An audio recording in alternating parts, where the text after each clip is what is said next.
like being surprised. Hello, everybody. So it's really wonderful to be able to read with John Macker and John Knoll again after we did a reading together, like that was 2 years ago, I think, in Santa Fe. Right?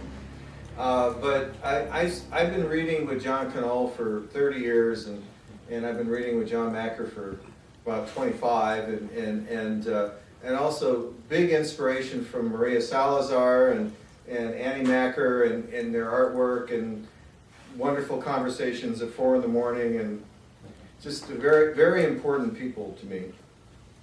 And I thought I would start with another friend, A.E. Stringer. And I used to read with A.E. Stringer, Art Stringer, 40 years ago. Pretty much, almost.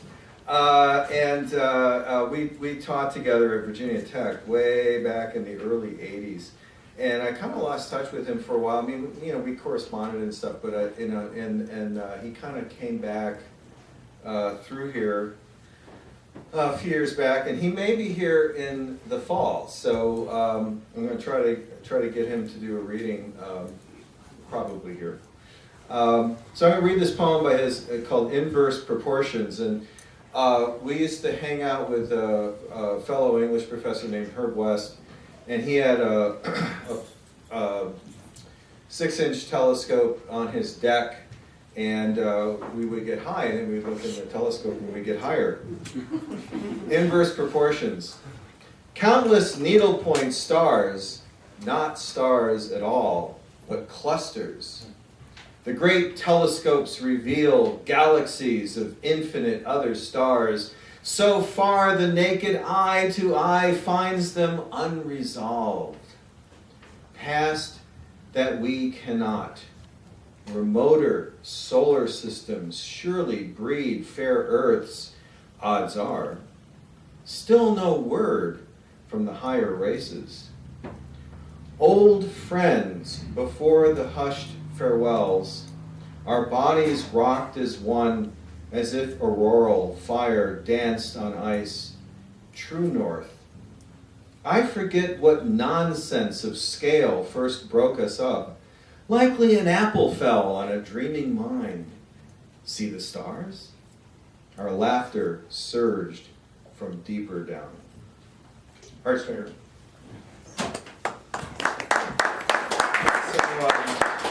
I'm gonna be on the quick side because we want to get to Macker and Knoll. I'm going to read a couple of poems from the new book, newish book, came out in August. I'm going to read, this is called Kerouac's Cat. This is for my cat Linus, who's very old. Kerouac's cat was gray with beige and elaborate lines and markings and makings of a wild feline. Kerouac's cat had exquisite fur and a perfectly curved tail, could lick it with his little pink tongue, clean his rear legs in effortless contortion, impossible poses any modern dancer would kill for. Kerouac's cat had blue eyes, slightly crosswise, and always looked high, but was as wise and soft as a Buddha.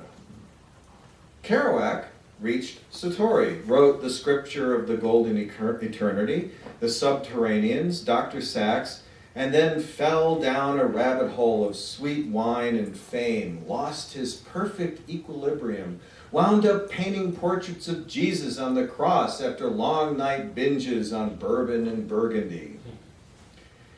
Kerouac's cat never got famous and never drank anything but mother's milk and tap water his whole life. He kept his bodhisattva cool, peering at invisible ghosts in the corner and yowling out open windows. And while on the road sold millions, Kerouac's cat attained transfiguration, became a Buddhist saint, unknown to us all, until his soul wrote this poem. Kerouac's Cat.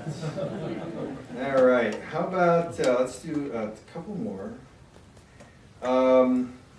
48, just so you can look it up when you buy the book. This is called Ornette's Blues, and this was written to Ornette Coleman. I wrote this on the day he passed away, June 11th, 2015. Ornette's Blues. Ornette challenged the world. Ornette challenged the jazz world, got heckled, nearly beaten that 1959 in jazz capital New York City, read Jerusalem. He did this to free us all. Just listen to his album, Change of the Century, 1960.